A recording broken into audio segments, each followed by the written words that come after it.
Hymns of Hermes, presented by GreatWorks. Hymns of Hermes by G.R.S. Mead. Narrated by Matthew Schmitz. The Service of Song. Clement of Alexandria tells us that the whole of the religious philosophy, that is, the wisdom, discipline, and multifarious arts and sciences of the Egyptian priesthood, was contained in the Book of Hermes, that is, of Thoth. These books, he informs us further, were classified under 42 heads and divided into a number of groups according to the various septs or divisions of the priests. In describing a certain sacred ceremonial, a procession of priests in their various orders, Clement tells us that it was headed by a representative of the order of singers, who were distinguished by appropriate symbols of music, some of which were apparently carried in the hands and others embroidered on the robes. These singers had to make themselves masters of, that is, learn by heart, two of the divisions of the books of Hermes, namely those which contain collections of hymns in honor of the gods or god, and encomium, or hymns in praise of the kings.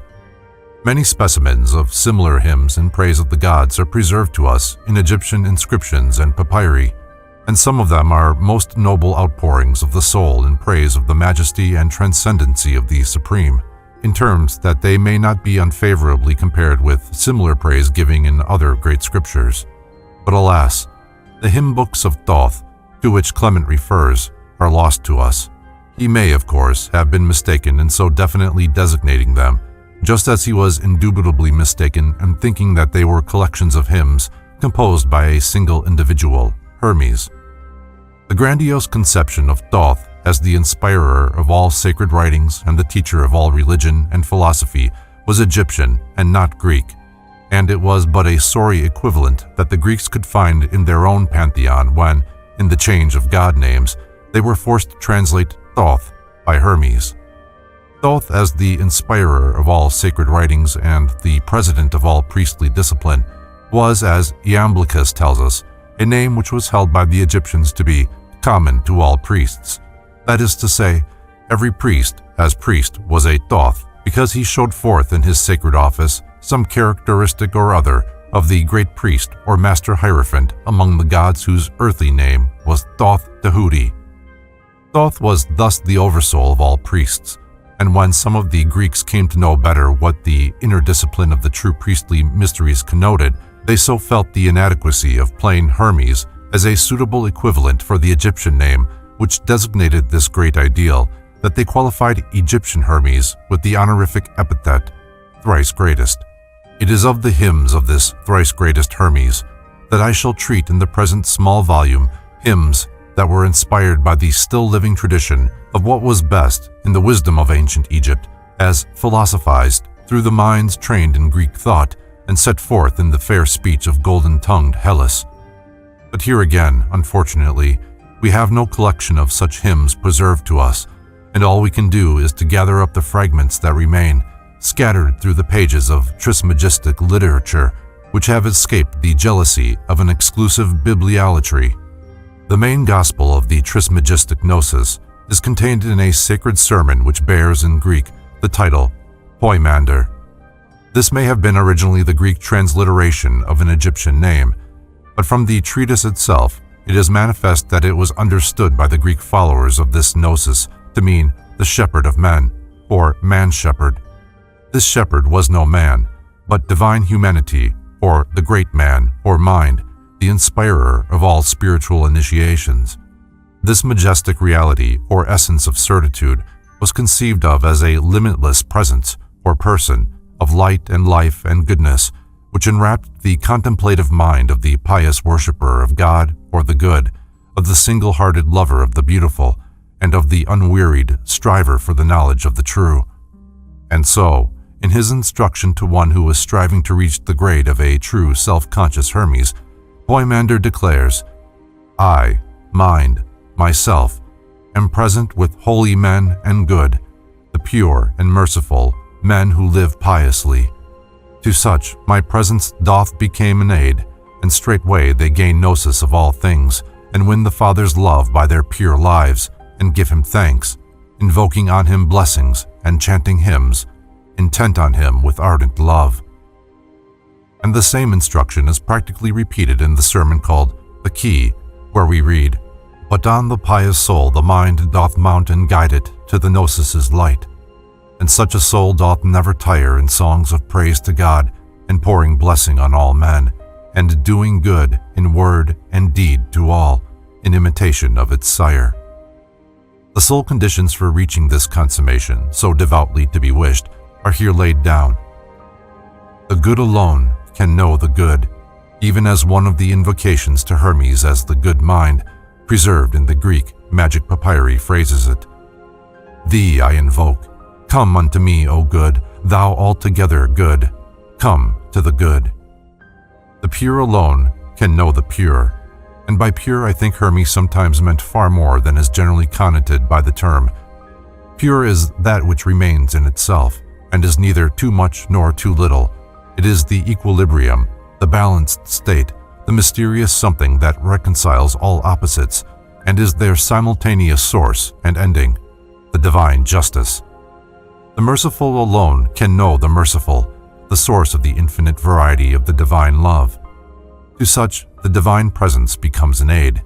It is in the field of this good land alone, in the self-cultivated soul of the spiritual nature, the good and the pure and merciful nature of man, that the divine presence can sow the self-conscious seeds of the heavenly Gnosis, so that from his virgin womb of the virtue may come to birth the true man, the child of freedom, or right will, or good will.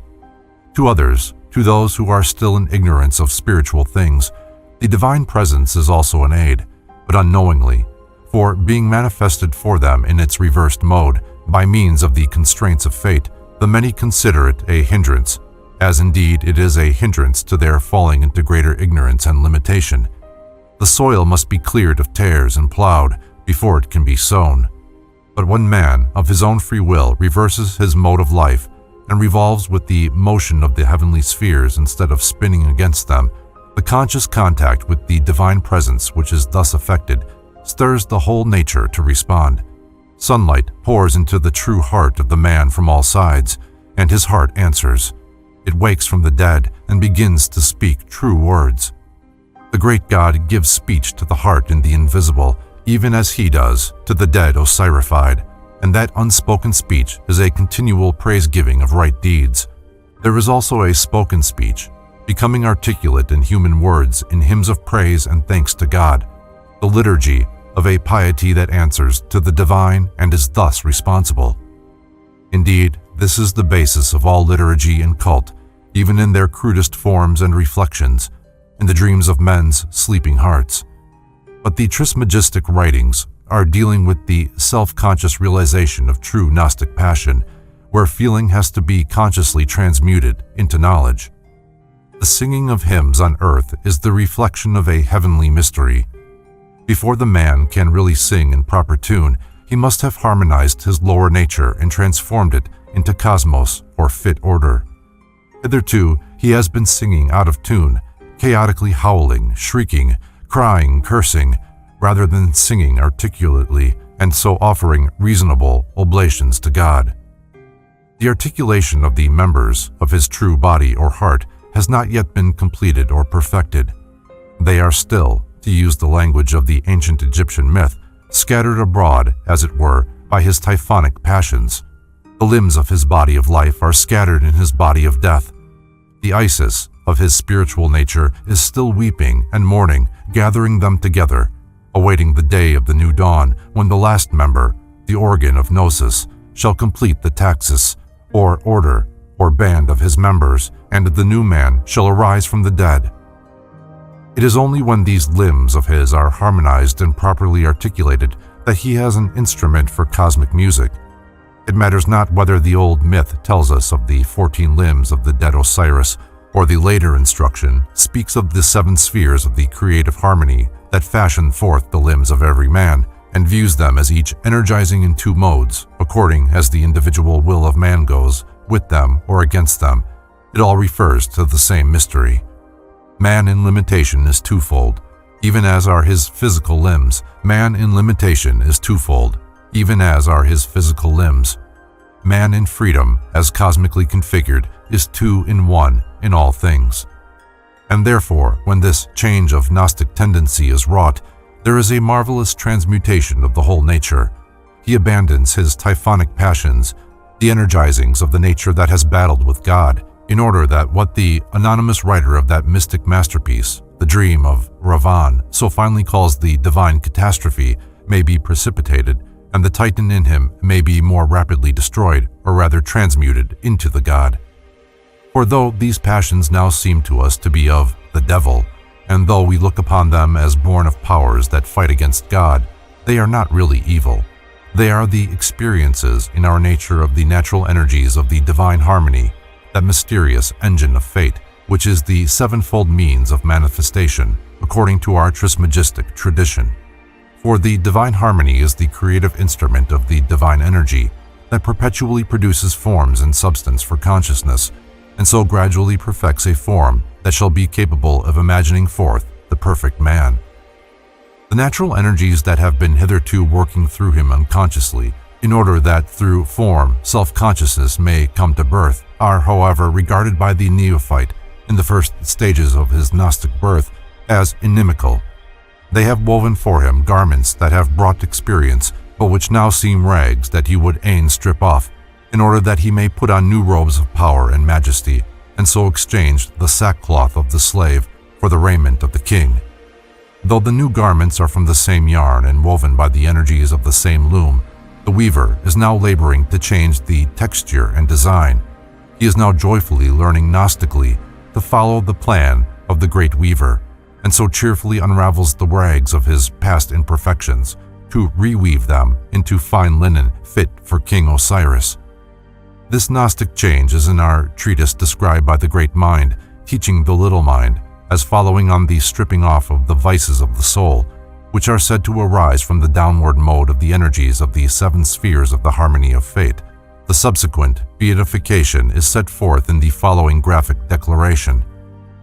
And then, with all the energizing of the harmony stripped from him, he cometh to that nature which belongs unto the eighth, and there with those that are hymneth the Father. They who are there welcome his coming there with joy, and he, made like to them that sojourn there, doth further hear the powers who are above the nature that belongs unto the eighth, singing their songs of praise to God in language of their own. And then they, in a band, go to the Father home. Of their own selves they make surrender of themselves to powers, and thus becoming powers, they are in God. This is the good end for those who have gained Gnosis, to be made one with God.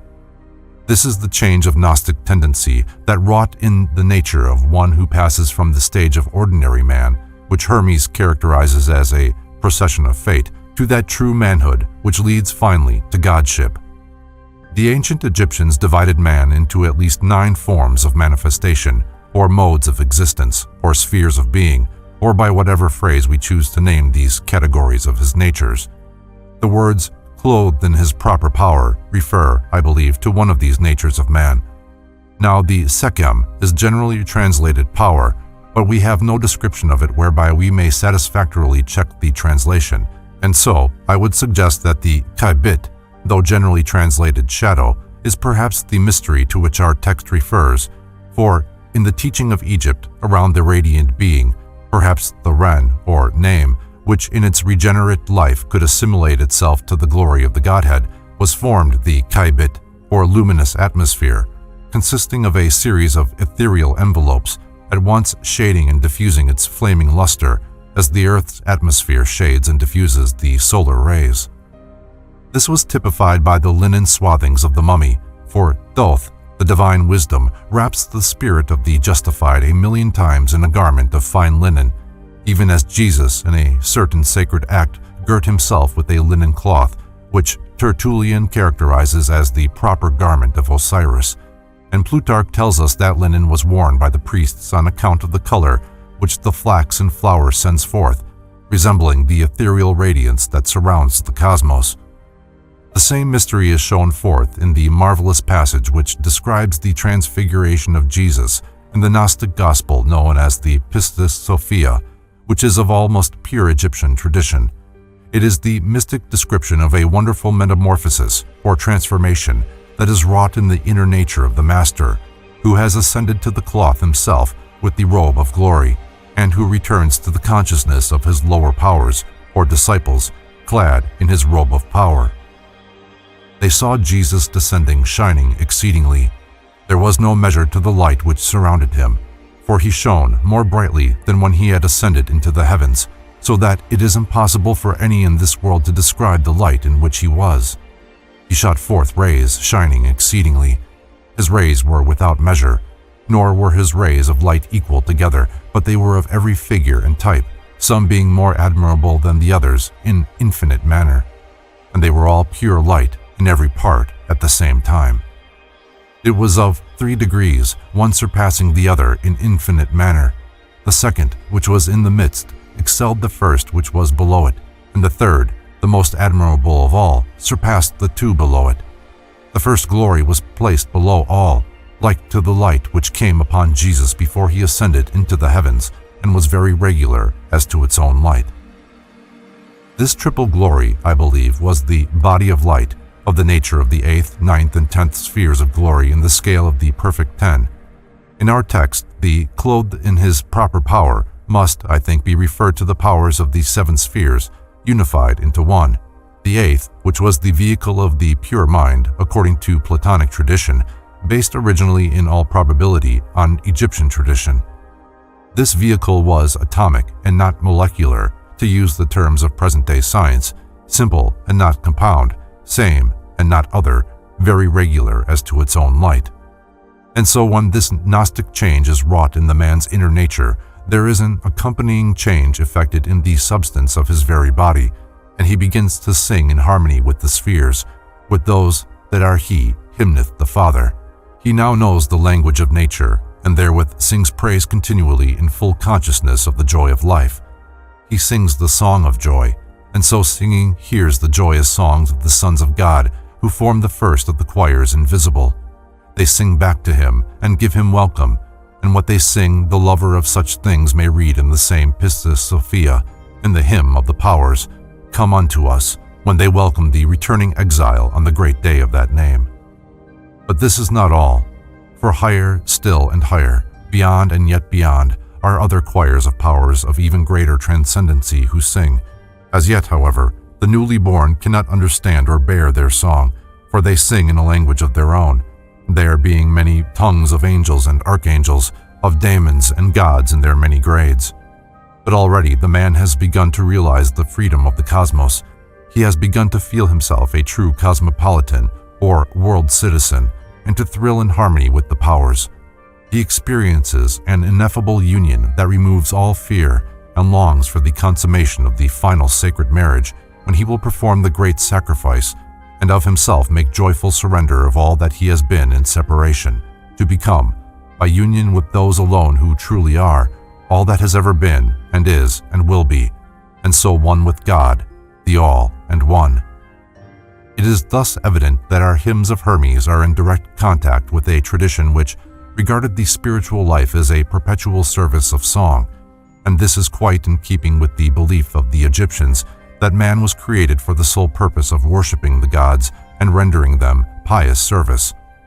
The whole duty of man was thus conceived of as an utterance of true words, or a continual singing of a song of harmony of thought and word and deed, whereby man grew like unto the gods, and so at last becoming a god, was with the great God in the boat of the millions of years, or bark of the aeons, in other words, was safe for eternity. And now we will turn to the 4 hymns preserved to us in Greek from the hymn book of this truly sacred liturgy. The first is appended to the Pymander treatise, which was evidently intended to give some idea in human terms of the nature of the praise-giving of the powers, to which reference has just been made.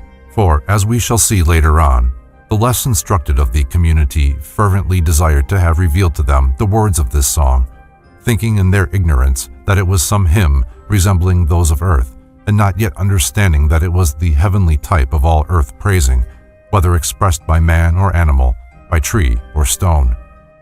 The first part of our hymn consists of 9 lines, divided by their subjects into 3 groups, every sentence beginning with, "Holy art thou." It is thus in the form of a thricefold, "Holy, holy, holy," and we may thus, for want of a proper title, call it a triple Trisagion. A triple Trisagion. Holy art thou, O God, the universal's Father. Holy art thou, O God, whose will perfects itself by means of its own powers. Holy art thou, O God, who willest to be known and art known by thine own. Holy art thou, who didst by word make to consist the things that are. Holy art thou, of whom all nature hath been made an image. Holy art thou, whose form nature hath never made. Holy art thou, more powerful than all powerful. Holy art thou, transcending all preeminence. Holy art thou, thou better than all praise. Accept my reason's offerings pure, from soul and heart, for I stretched up to thee, O thou unutterable, unspeakable, whose name naught but the silence can express. Give ear to me who pray that I may never of Gnosis fail, Gnosis, which is our common being's nature, and fill me with thy power, and with this grace of thine, that I may give the light to those in ignorance of the race, my brethren, and thy sons. For this cause I believe, and I bear witness. I go to life and light. Blessed art thou, O Father. Thy man would wholly be as thou art holy, even as thou gavest him thy full authority to be. Holy art thou, O God, the universal's Father. God is first praised as the Father of the universals, that is, of the greatnesses of all things, the aeonic immensities, or supreme mysteries that are plural, yet one, the subsistencies of the divine being in the state of pure divinity. Holy art thou, O God, whose will perfects itself by means of its own powers. God is next praised as the power or potency of all things, for will is regarded by our Gnostics as the means by which the deity reveals himself unto himself, by the great act of perpetual self-creation of himself in himself. From thee are all things when God is thought of as divine fatherhood, and through thee are all things when God is regarded as divine motherhood. For this will is the divine love, which is the means of self-perfection, the source of all consummation and satisfaction, of certitude and bliss. The deity forever initiates himself into his own mysteries. Holy art thou, O God, who willeth to be known and art known by thine own. The will of God is Gnostic. He wills to be known. The divine purpose is consummated in self-knowledge.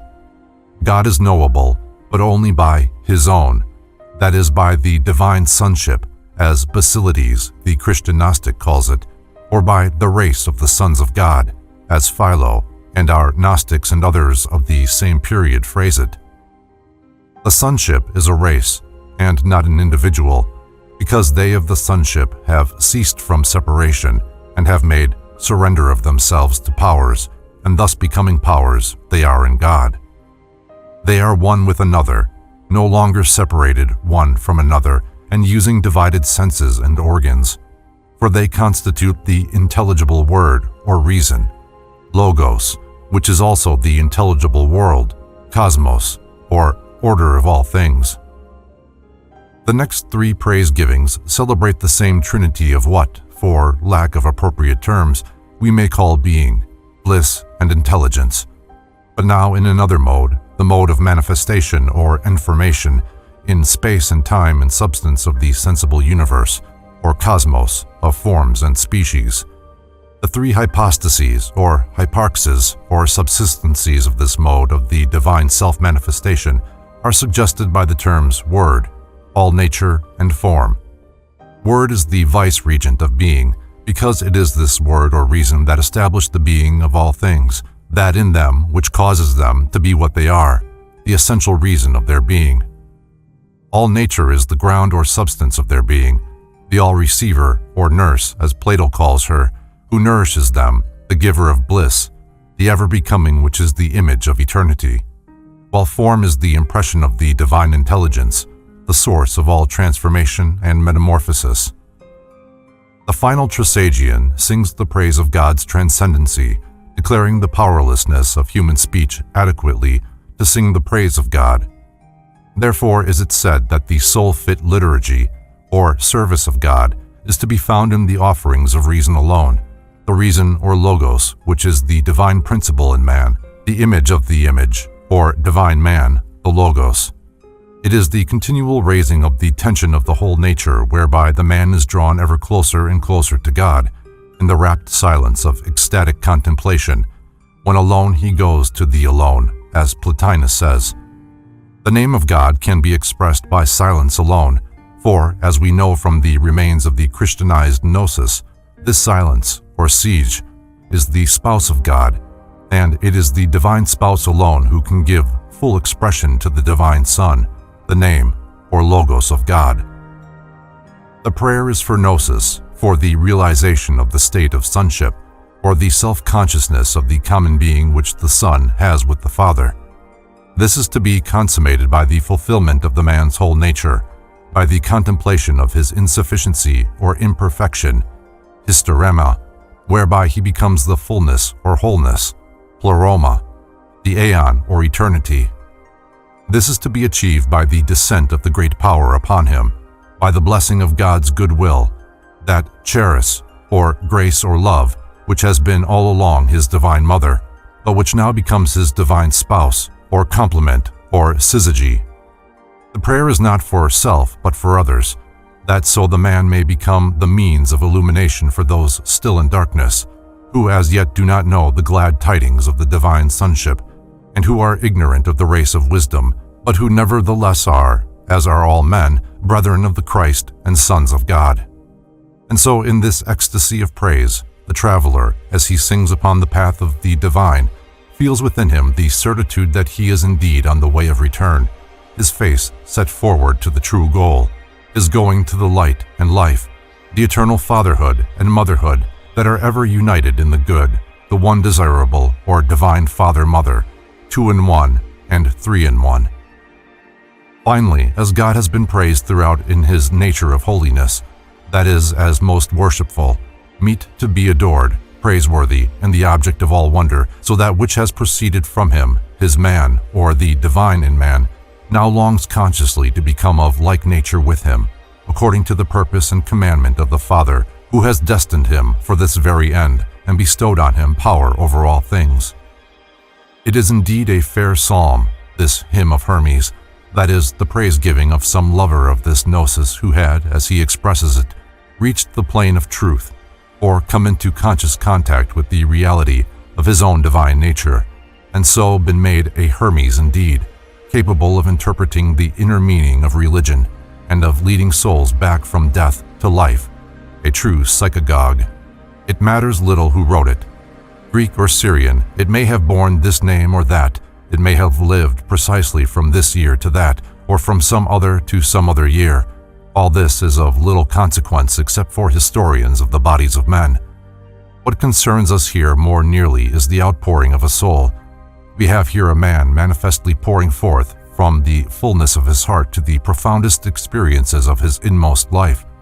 He is telling us how it is possible for a man to learn to know God by first learning to know himself, and so unfold the flower of his spiritual nature and unwrap the swathings of the immemorial heart of him that has been mummified and laid in the tomb so many ages of lives that have been living deaths. And now we may pass to our next hymn. It is found in a beautiful little treatise which bears as title the enunciation of its subject. Though unmanifest, God is most manifest, and is a discourse of Father Hermes to son Tat. The subject of this sermon is that mysterious manifestation of the divine energy which is now so well known by the Sanskrit term Maya, so erroneously translated into English as illusion, unless we venture to take this illusion in its root meaning of sport and play, For in its highest sense, Maya is the sport of the creative will, the world drama, or God, in activity. The Greek equivalent of Maya is fantasia, which, for lack of a single term in English to represent it rightly, I have translated by thinking manifest.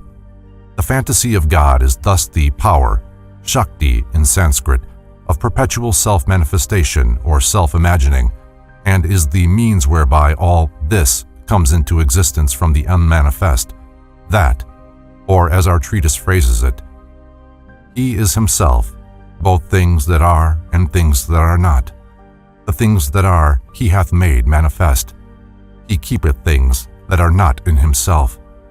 He is the God beyond all name, He, the unmanifest, He, the most manifest, He whom the mind alone can contemplate, He visible unto the eyes as well. He is the one of no body, the one of many bodies, nay, rather He of every body. Naught is there which He is not, for all are He, and He is all. He is both things that are here in our present consciousness and all that are not in our consciousness, or rather memory, there in our eternal nature. He is both the manifest and hidden in the manifest and manifest in the hidden, manifest in all we have been and hidden in all we shall be. From the things that are not, He maketh things that are, and so He may be said to create out of nothing, as far as we are concerned.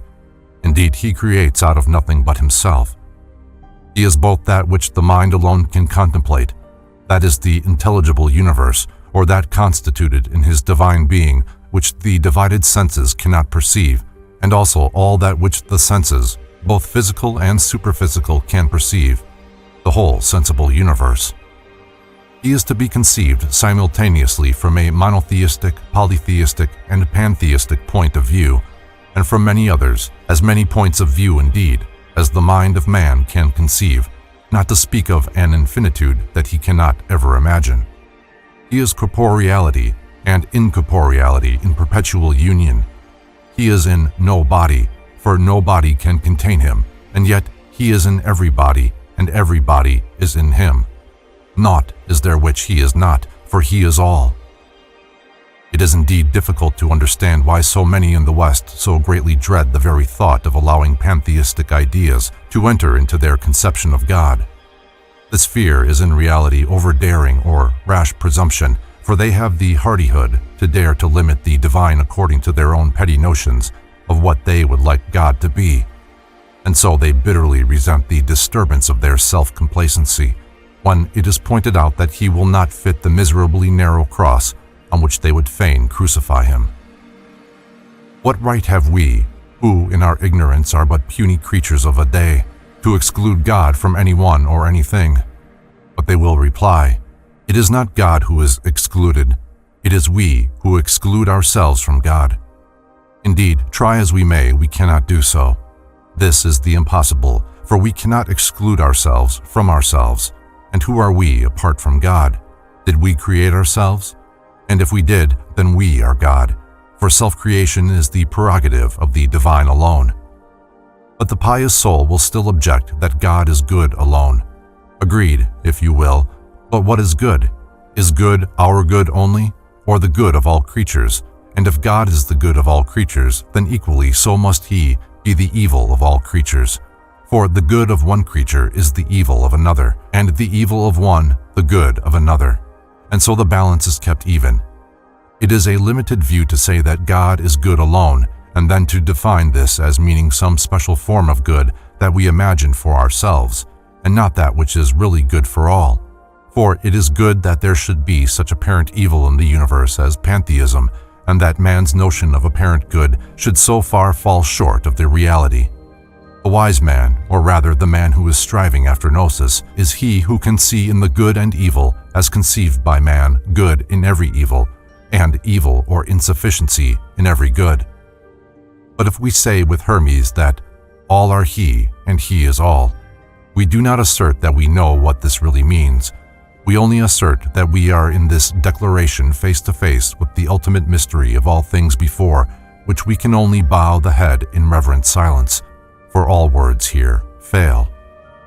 And so the mystic who wrote these sentences continues his meditation with a magnificent hymn expressive of the inability of the learner's mind rightly to sing God's praises, which, for lack of a better title, we may call a hymn to all Father God. A hymn to all Father God. Who then may sing thee praise of thee, or praise to thee? Whither again am I to turn my eyes to sing thy praise? Above, below, within, without?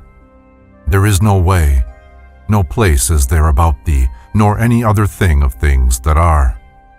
All are in thee, all are from thee, O thou who givest all and takest naught, for thou hast all, and naught is there thou hast not. And when, O Father, shall I hymn thee? For none can seize thy hour or time. For what again shall I sing hymn?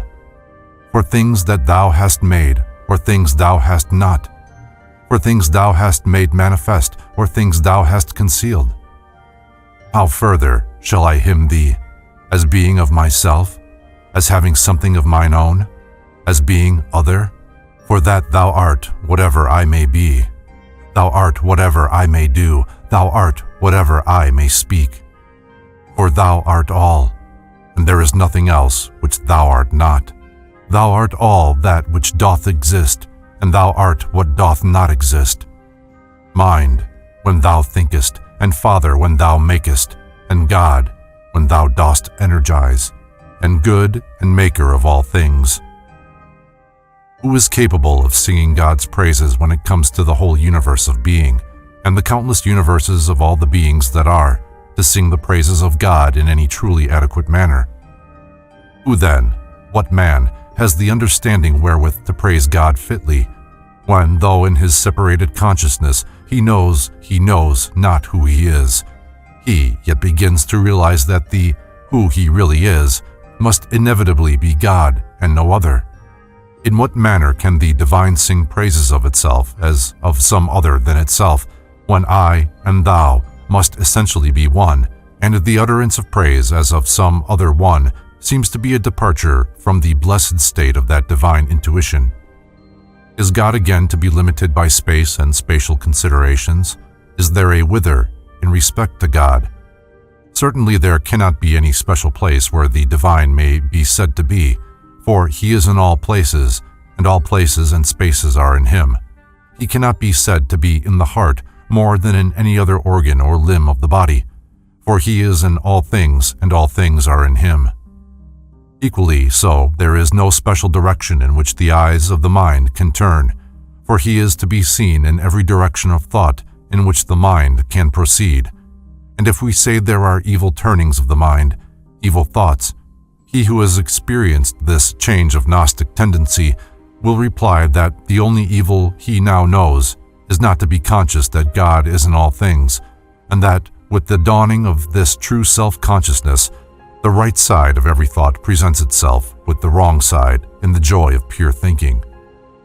The idea of the next praise-giving is perhaps somewhat difficult to follow, as it appears to be a contradiction in terms, but in these sublime heights of human thought, all is seeming contradiction and paradox, because it is the state of reconciliation of all opposites. It might be said that if God is he who gives all things, equally so he be he who receives all things. But the antithesis can be equally well declared by the thought of all and nothing as by the idea of giving and receiving, for God manifestly takes nothing, in that he has no need of anything, seeing that he already has all things. And if God cannot be limited by space, equally so it is impossible that he can be conditioned by time. Therefore, the true Gnostic Te Deum cannot be sung at any one time only, but must be sung eternally. The man must transform himself into a perpetual song of praise in thought and word and deed. Nor can the deity be hymned for one thing rather than for another, for all things are equally from God, and he who would make himself like unto God should have no preferences, but should view all things with equal eye, and embrace them all with equal love. On account of what, again, as regards himself in the distinction from the world, shall the Gnostic praise God? Shall he hymn the divine for the fact of his own self-existence, or because he is other than, presumably, the many who are not in Gnosis? The uselessness of all such distinctions becomes apparent in the doubt that the very asking of such questions awakens, and the devotee of wisdom brushes them all aside in splendid outburst. For that thou art whatever I may be, thou art whatever I may do, thou art whatever I may speak.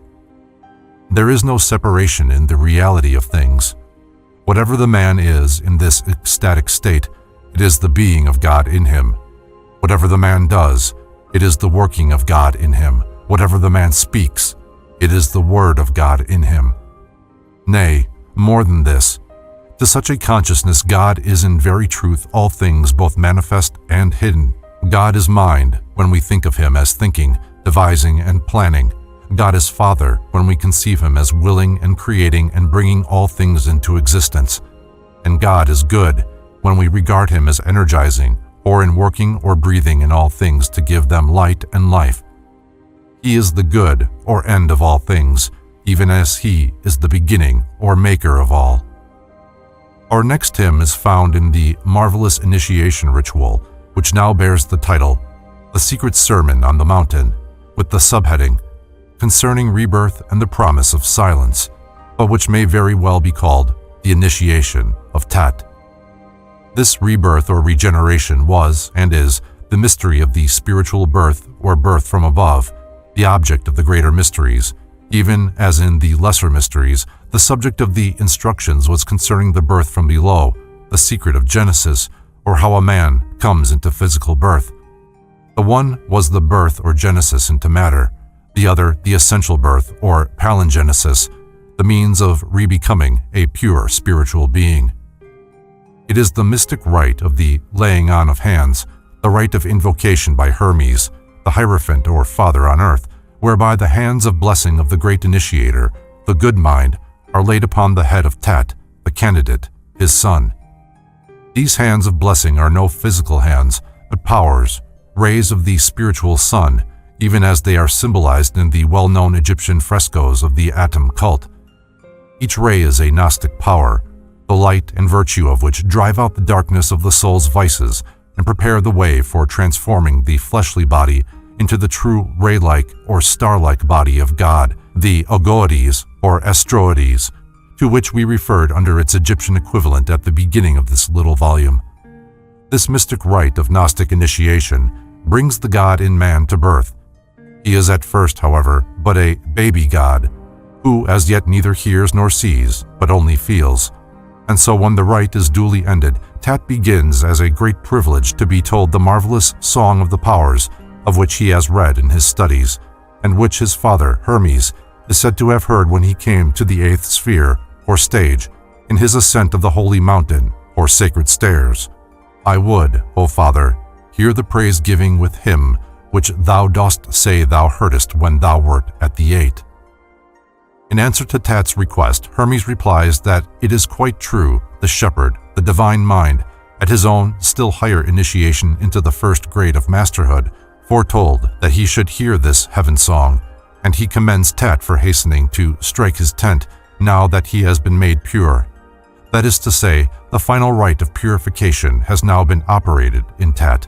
The powers of the cathartic or purifying virtues have descended upon him, so that he now has the power to strike his tent or free himself from the trammels of the body of vice, and so rise from the tomb which has hitherto imprisoned his daemonic soul, as the Pythian oracle says of Plotinus. But, adds Hermes, it is not quite as Tat supposes. There is no one song of the powers written in human speech and kept secret, no manuscript, no oral tradition of some physically uttered hymn. The shepherd, mind of all masterhood, hath not passed on to me more than hath writ down. For full well did he know that I should of myself be able to learn all, and see all things. He left to me the making of fair things, wherefore the powers within me, even as they are in all, break into song. The song can be sung in many modes and many tongues, according to the inspiration of the illumined singer. The man who is reborn becomes a psalmist and a poet, for now he is turned in harmony with the great harmony, and cannot do otherwise than sing God's praises. He becomes a maker of hymns, and is no longer a repeater of the hymns of others.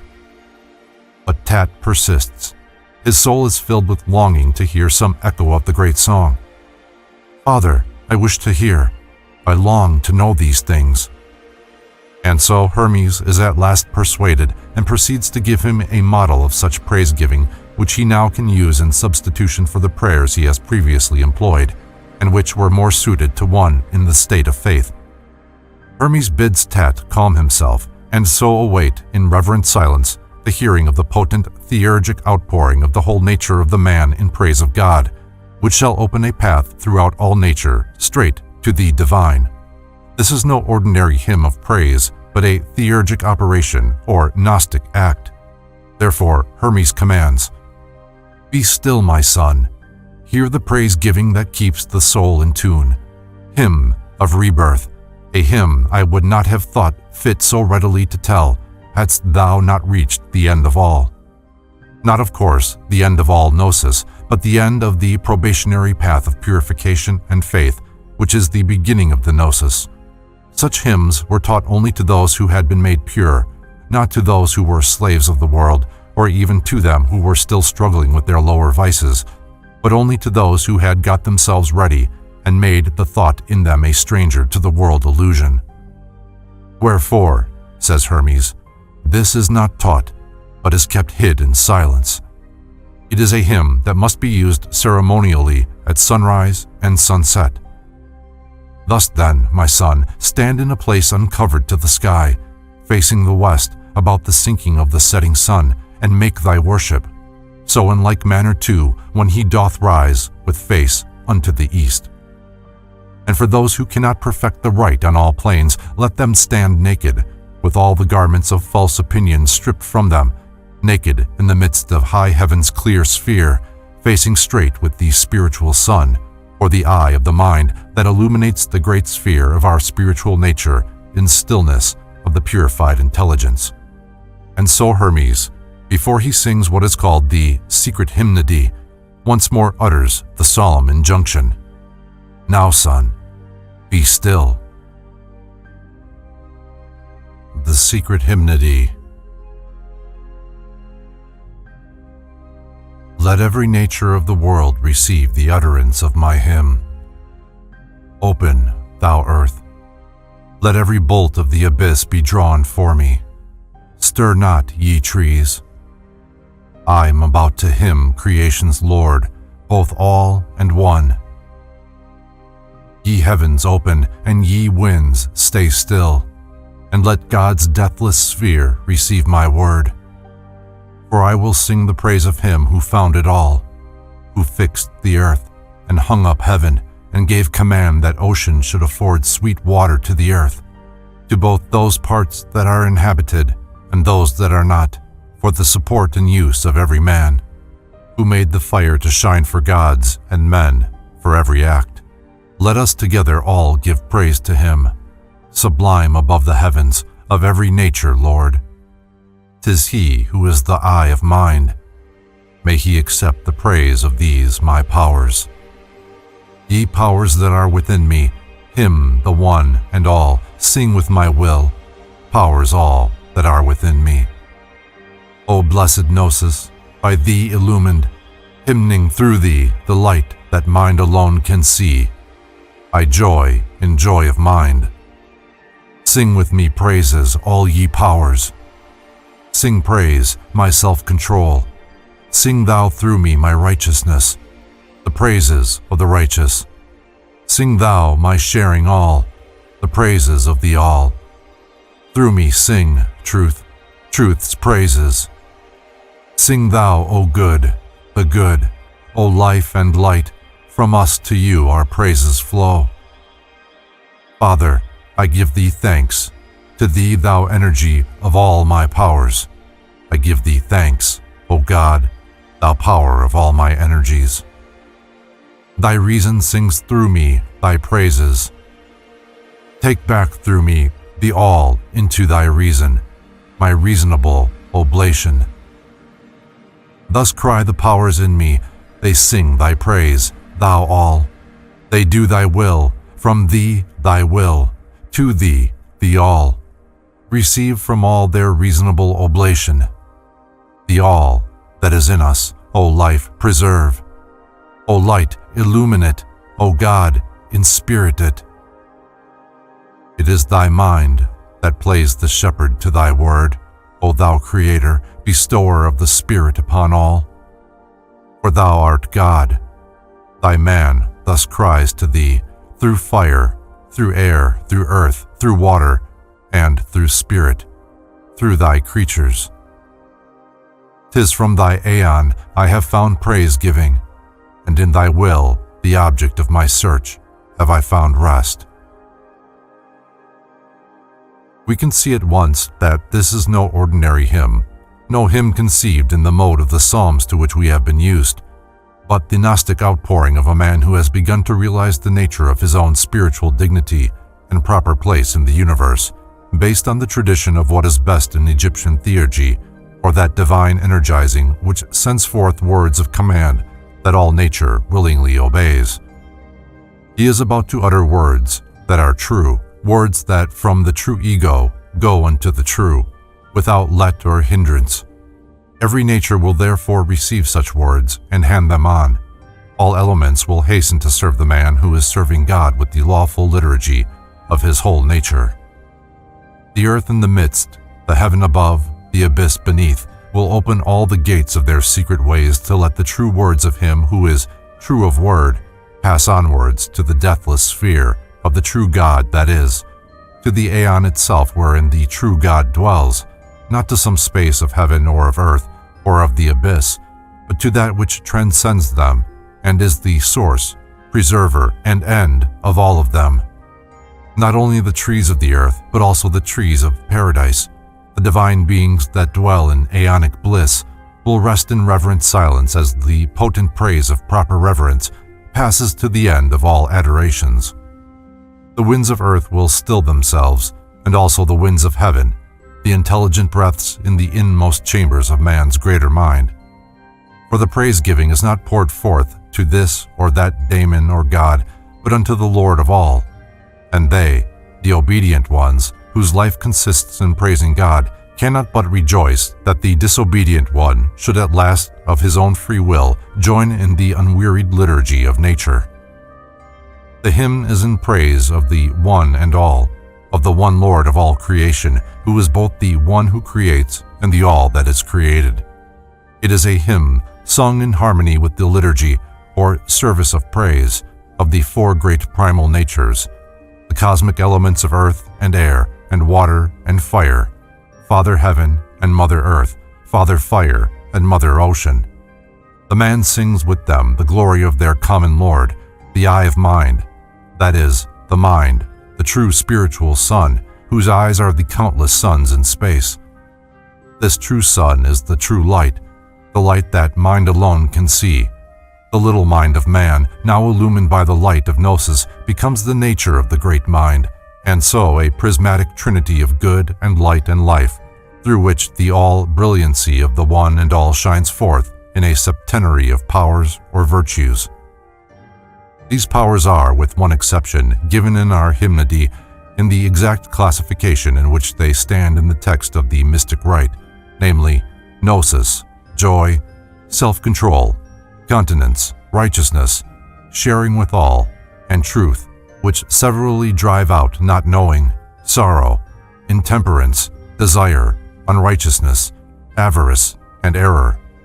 And with the coming of truth the measure of the good is filled full, for unto truth is joined good and life and light. The nature of the persons of the latter Trinity is still further revealed, and the transmutability of these hypostases, by praising God as the energy of all powers and the power of all energies, that is, as light and life again, light the masculine energizer, and life the feminine nourisher, the father-motherhood of God, the good, the logos or reason of all things. And so the Gnostic psalmist at last resolves his praise-giving into the offering of a reasonable oblation, which, in final analysis, is the song of the Logos, the reason, the Son of God, the alone begotten, singing through the whole nature of the man, and refunding the cosmos, which is himself, into the source of his being. It is the consummation of the great return. The will of God is now the sole will of the man. From thee, thy will, to thee, the all. That is, from thee proceeds thy will. Thou art the source of thy will, thy desire, thy love, and thy will is thy spouse, through whom are all things, the whole universe. Thy alone begotten, whose end also as well as beginning is thyself, for he is thyself eternally. Or as another mystic hymn of the period phrases it, from thee is Father, and through thee is Mother, to which we may add, and to thee is Son. And so the hymn singer continues with his reasonable oblation, the offering of his true self, the Logos within him, of his angel that perpetually beholds the face of the Father, praying that his whole cosmos, the whole that there is of him, may be preserved or saved by life, the Mother, illumined or irradiated by light, the Father, and inspirited or inspired or spiritualized by the great breath of God that eternally and simultaneously outbreathes and inbreathes. For the man is now no longer a single letter or a procession of fate, but a true name, a free man, a word of God, a proper cosmos, ordered in due and lawful harmony by conversion of self-will into a willing union with God's will. And of that word, or God, or angel, the shepherd or feeder, he who gives the divine nectar or spiritual food by which that word is nourished, is the great mind, or light, or illuminator, the twin of the great soul, or saving life, the inspirer and preserver, both of which are bestowed upon us by God the Creator. The man has now become a man, a word, a true being of reason, whose energy is expressed in living ideas that can be impressed upon the souls and minds of men, and lived out in a life of example. From an imperfect man he has become a perfect cosmos, or order, or harmony, and thus he can make his own purified natures sing together with the great elements and the quintessence of all of them, which is the spirit or breath of God, the Atman of Indian theosophy. For having attained unto this true mode of breathing and thinking with the great life and great mind of things, the man is no longer a man, but a man, an aeon, an eternity, and so re-becoming his own true self, he expresses his natural joy in songs of praise and finds rest in the great peace, the motherhood of God. He is born anew, a child Christ, and as he grows in stature towards full manhood, so will she, who has hitherto been his mother, refreshed with the eternal youth of the gods, change from mother into spouse. The remaining hymn that has been preserved to us in the extant Trismegistic literature is found at the end of the perfect sermon, of which, unfortunately, the Greek original has been lost. We are dependent solely on an old Latin version, which is frequently unsatisfactory. This sermon is by far the longest of our extant Trismegistic logoi. The introduction informs us that Hermes and Asclepius and Tat and Ammon are gathered together in the Adytum, or holy place. There the three disciples reverently listen to their master, who delivers a long instruction of the Gnosis, with the purpose of perfecting them in the knowledge of spiritual things. The discourse is, therefore, rightly called the Perfect Sermon, or the Sermon of Initiation.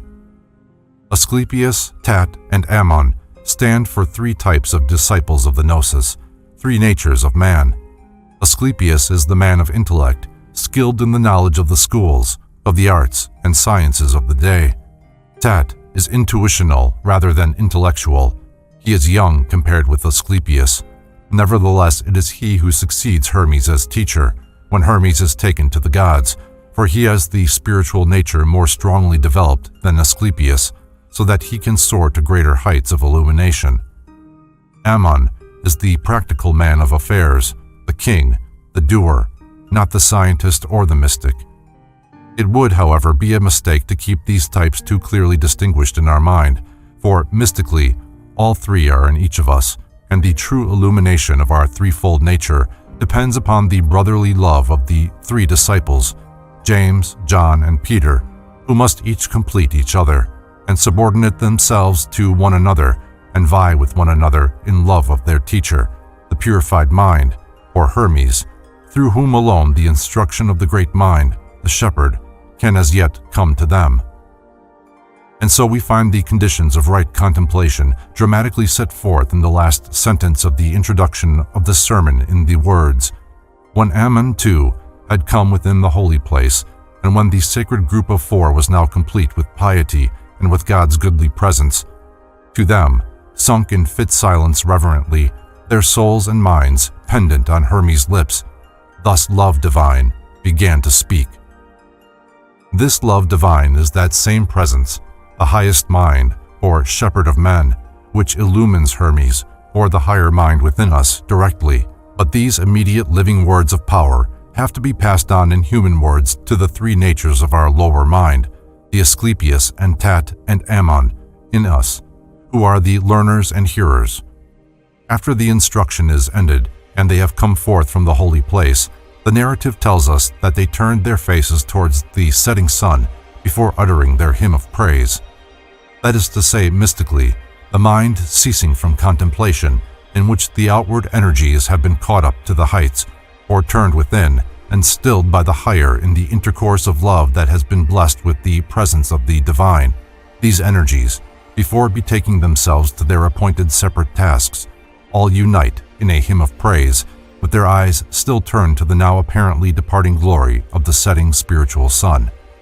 Hereupon, the knower of forms in us, the Asclepius, who is wise in the sciences and arts and ceremonies, proposes to Tat in whispered words that they suggest to their father Hermes that they should say their prayer to God with added incense and with unguents.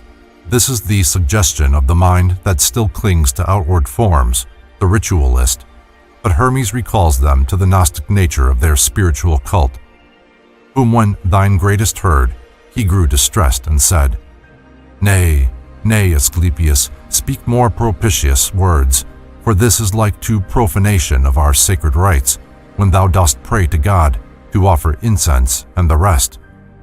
For naught is there of which he stands in need, in that he is all things, and all are in him. But let us worship, pouring forth our thanks, for this is the best incense in God's sight when thanks are given to him by men." And so they begin their praise-giving, which, for lack of a better title, we may call a hymn of grace for Gnosis. A hymn of grace for Gnosis. We give thee grace, thou highest and most excellent, for by thy grace we have received the so great light of thy own Gnosis. O holy name, fit name to be adored, O name unique, by which God only must be blessed through worship of our Sire, of thee who deignest to afford to all a father's piety, and care, and love, and whatsoever virtue is more sweet than these, endowing us with sense, and reason, and intelligence. With sense that we may feel thee, with reason that we may track thee out from appearances of things, with means of recognition that we may joy in knowing thee. Saved by thy power divine, let us rejoice that thou hast shown thyself to us in all thy fullness. Let us rejoice that thou hast designed to consecrate us, still entombed in bodies, to eternity. For this is the sole festival of praise worthy of man, to know thy majesty. We know thee, yea, by the single sense of our intelligence, we have perceived thy light supreme, O thou true life of life, O fecund womb that giveth birth to every nature. We have known thee, O thou completely filled with the conception from thyself of universal nature. We have known thee, O thou eternal constancy. Form the whole of this our prayer and worship of thy good. This favor only of thy goodness do we crave, that thou wilt keep us constant in our love of knowing thee, and let us never be cut off from this kind of life. We give thee thanks, grace for grace, goodwill for thy goodwill. The goodwill of God is, as we have already learned, that he willeth to be known, and the goodwill of man is his love of knowing God. The Latin of the next sentence is very obscure, but judging by other passages and by the context, the unique, effable name of God is Father. The worship of God as Father is true religion, piety, and love, since these are the natural expressions of thanks to God, in that it is He who pours out on us the treasures of His piety and care, religio in Latin, and love, though indeed all of these words really fall short of expressing this divine of efficacia, or power of giving utter satisfaction of God. For He alone gives without stint, in that He bestows His fullness upon us. He endows us with sense and reason and intelligence, the three means of knowing Him, with sense to feel God in all things, with reason to track out the manifestation of the divine in all phenomena, and with intelligence or spiritual intuition, which is the means of face-to-face recognition when objective and subjective, and when object and subject blend, and there is the complete joy and satisfaction of self-knowledge. The power of God is the will of God, the good will, whereby He willeth to be known, that is to say, the purpose of which is Gnosis, and this brings joy and rejoicing, for it is the manifestation of God to man in all His fullness, that is to say, the manifestation of the pleroma, the intelligible cosmos, or God in the nature of His alone begotten Son. The holy four sing with joy in that they have been made holy, hallowed as priests of the Most High, while still in the tomb of the body, and so their very bodies have been consecrated as fit temples of the Son of God, the Aeon, or eternity. Therefore, the sole festival of praise worthy of man in his divine nature, that is, in his true manhood or union with the great mind, is to know God's majesty or greatness, that is, again, the Aeon. This knowing, or gnosis, is achieved by the single sense of the intelligence, not by sense alone, nor by mind alone, but by a means superior to both, in which the twain blend in gnosis and so become self-knowledge, or the light of God, or the overmind of all things, and of the life of God, or the oversoul of all things, which latter is graphically described as the fecund womb that giveth birth to every nature. This is the gnosis of the divine as the pleroma, or fullness, which is replete with the conception of universal nature from God Himself. Finally, God is praised for being known as the eternal constancy, stability, duration, unchangeableness, sameness. And so this beautiful Gnostic thanksgiving, or grace, ends with the one prayer of those in Gnosis, namely, that He who is eternal constancy, or God in His energy of aeonic sameness, will ever keep them constant in the pure and single love, the love of knowing God. What noble hymns are these four, hymns worthy of all that is best in man, and all that is worthiest in the true worshipper of God. If only we had a psalter of such psalms, as doubtless once existed in this excellent community of servants of God and Gnostic liturgists. But alas, while the indifference of time has preserved for us so much of the classical writers that we could not unfrequently well spare, the jealousy of Providence has kept from us the major part of the most beautiful monuments of man's Gnostic genius, perchance, however, because the world was not ready to appreciate them. There is, therefore, nothing to do but to follow again the way of the Hermeses of the past and betake ourselves once more to the making of fair things, for what man has once achieved he can again accomplish, and, if I am not mistaken in my augury, the times are again becoming ripe for such true poesy. We have no more hymns of Hermes wherewith to make glad the hearts of our readers, as we would fain hope they have gladdened them, but we will add another hymn of so like a nature that it might very well have been penned by a Hermes of the Trismegistic faith. It is a song of praise to the Aeon, which is said to have been inscribed on a secret tablet by some unknown brother of a forgotten order, perhaps one of the communities of the Aeon, the highest and supercelestial one, which Philo of Byblos, in the second half of the 1st century of our era, tells us were in existence in Phoenicia in his day, and doubtless were also existing in Egypt.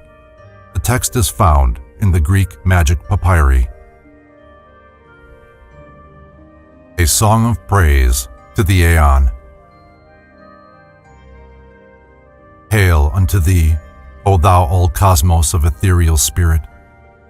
Hail unto thee, O Spirit, who doth extend from heaven to earth, and from the earth that's in the middle of the orb of cosmos to the ends of the abyss. Hail unto thee, O Spirit, who doth enter into me, who clingeth unto me, or who doth part thyself from me according to the will of God, in goodness of his heart. Hail unto thee, O thou beginning and thou end of nature, naught can move. Hail unto thou, thou liturgy unweariable of nature's elements. Hail unto thee, O thou illumination of the solar beam that shines to serve the world. Hail unto thee, thou disk of the night-shining moon that shines unequally. Hail, ye spirits, all of the ethereal statues of the gods. Hail to you all, whom holy brethren and holy sisters hail in giving of their praise. O Spirit, mighty one, most mighty circling and incomprehensible configuration of the cosmos, hail, celestial, ethereal, interethereal, water-like, earth-like, fire-like, air-like, like unto light, to darkness like, shining as do the stars, moist, hot, cold Spirit. I praise thee, God of gods, whoever doth restore the cosmos, and who doth store the depth away upon its throne of settlement no eye can see, who fixest heaven and earth apart, and coverest the heaven with thy golden everlasting wings, and makest firm the earth on everlasting thrones. O thou who hangest up the ether in the lofty height, and scatterest the air with thy self-moving blasts, who makest the water eddy round in circles. O thou who raisest up the fiery whirlwind, and makest thunder, lightning, rain, and shakings of the earth, O God of eons, mighty art thou, Lord God, O Master of the all. The aeon is the invisible intelligible cosmos, the all-cosmos of ethereal spirit or quintessence, as distinguished from the sensible cosmos of the four great elements, pure fire and air and water and earth, and not our mixed elements. The reader has only to compare the opening and closing sentences of the Secret Hymnity with the first paragraph of our hymn to see that we are in precisely the same circle of ideas. Heaven, earth, and the abyss, the three worlds, through which the spirit, like Vishnu in the Puranas, takes 3 strides. It is this spirit, the great breath of life, that is the outbreath and inbreath of man's manifold existences. When the spirit breathes out, he is born, from death into life, and also from life into death, for the life of the body is the death of the soul, and when the spirit inbreathes, he becomes dead, dead to things of the body, but alive to the things of the soul. And all this is according to the will of God in goodness of his heart. For the will of God is the energy or effective working of God, that which transcends all our human ideas of love, dictated by the goodness of his heart, whichever wills the good of all beings, for the heart of God is the good itself, the aeon. The aeon is neither beginning nor end, but both, for all the spheres or being which it energizes, end where they begin, and begin where they end. They dance in eternal revolution, for their everlasting reveling place is in the vortex of the ceaseless liturgy or service of the elements. The aeon is the cause of the magna virago, the mighty whirlpool of the universe, for it is the monad or supreme atom of all atoms and all combinations of atoms. The aeon is the illumination or source of light for all the lights of heaven, the sun and moon, and all the rest of the ethereal statues of the gods, the countless suns in space. The aeon is spirit, the light and life consisting, and so father-mother of all spirits, whose true bodies are the fiery spheres, the sidereal bodies, ray-like, star-like. Therefore, the brethren and sisters of this community of Gnostic servants of God rightly praise all the gods, for these gods are the true community of saints or holy ones in heaven, even as the brethren and sisters are endeavoring to become saints on earth, holy as they are holy. The aeon is the great paradigm, or one exemplar of all things, the eternal configuration of the cosmos and all cosmoi, in a septenary of 3 quintessential and 4 essential elements, which are completed by the all-color, light, and no-color, darkness, into a decad of which spirit is the beginning and the end, existing in 3 modes, reminding us of the trigunum, or threefold nature of Prakriti, or nature in Indian theosophy: moist, hot, cold, black, red, white, tamas, rajas, and sattva. The great work of the God of gods is perpetually to restore the cosmos, to refresh, to renew it in its threefold nature of height and midst and depth, the endoderm, mesoderm, and ectoderm, as it were, of the cosmic germ cell, over which the spirit broods with its golden, everlasting wings, as the great bird who perpetually hatches forth the egg of the universe. And from this brooding, there ever comes forth into being the perpetual cosmogenesis of all things, and seeing that all things come forth from the aeon, each and all, in their cosmic nature, are aeons as well, so that the aeon is also God of aeons. He is the God of millions of years, of millions of months, and millions of days, whether those time periods be of the earth or of the universe, and so God of all existences, even as He is God of the eternity of all things. And here we must bring our little hymn book to a close, in the hope that some may be found to sing in response to the hymns of heathen Hermes, even in this 20th century of Christian grace. For perhaps, after all, Hermes and Christ are not in reality such strangers to each other as traditional theological prejudice would have us believe. The end.